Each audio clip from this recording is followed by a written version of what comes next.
So I want to ask you this. Do you think that you have to be an activist to be a wildlife filmmaker?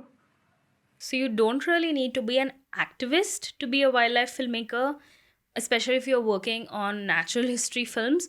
But your business, your future of this business depends on those landscape and that wildlife. So the least you can do is just stand against, destruction of them. Because unless you want to change your career path, if the jungle forest that you're filming does not exist in 10 years, what are you going to film over there, right? So you need to stand up for the causes that your film represents and for those landscapes and that community. But do you not think that again becomes very self-preservatory as well? Like it's like you're saying if you want to have a career in wildlife, you better support these, otherwise you won't have a career in wildlife. Isn't it factually true though? If there is a forest, like there are all these clearances happening right now, okay?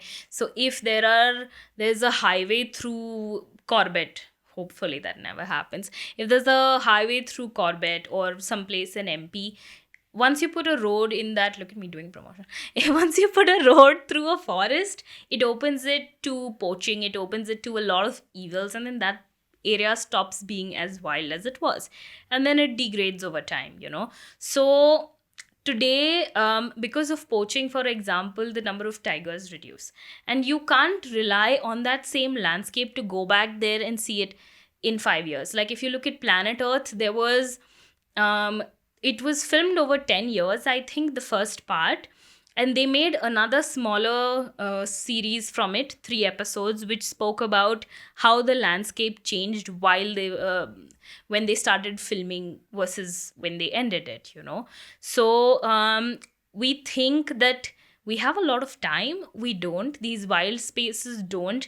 The reason we had COVID was because we are reducing the gap between wildlife and us each and every day. So, because we have impact campaigns and most films have impact campaigns, if you don't believe in that cause, it's going to be very difficult to convince others to. I mean, sometimes you have to do it just for the sake of the film, but unless you're not convincing enough, you're not going to get anywhere, and your peers are going to see that.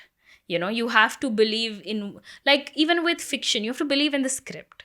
So, like that, you have to believe in the landscape or the animal.